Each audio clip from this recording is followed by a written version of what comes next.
3 leases to his congregation. He said, I'm renting the Enid Auditorium in a few weeks, seated 1,000 people. He had 75 members. He said, I put out 3 fleeces before God. Number 1, the building will have to be filled. Number 2, the offering will have to cover the expenses of the meeting. And number 3, someone will have to be healed so that I know it and they know it. God, if you do it, I'm going to resign my pastorate. I'm going to start the evangelistic healing ministry. If you do not do it, I'm quitting. I'm going into the men's clothing business. And he was as serious as he could possibly be. He announced it to his church. They all sat there shaking their heads in wonderment because they knew in the natural it was impossible. They had 75 members. How in the world are they going to fill a little auditorium, an auditorium that seated 1,000 people? The several weeks went by. They put up advertisements around. This was before television. A few on the radio. Nobody had ever heard of my dad. And when this Sunday, several weeks later, came, when the meeting was supposed to be in the afternoon at 2 o'clock, that morning in his last sermon, he said the crowd, the church looked like a funeral. They knew that Brother Roberts was going to be out of the ministry by 2 o'clock.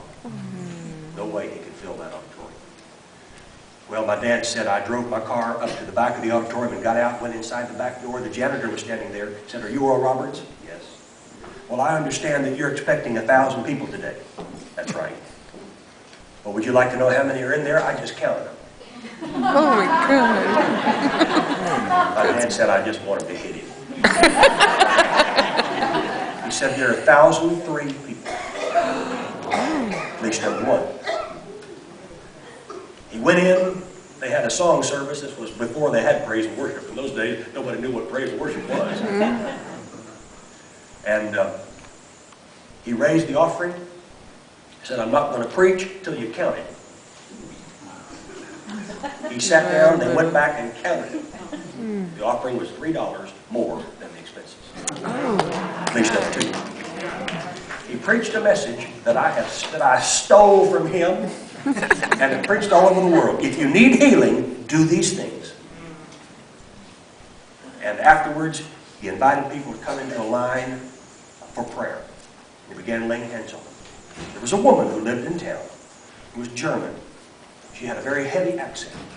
Everyone in town knew that she had had a stiff hand for 38 years. She could not open and close her hand. Everyone knew her.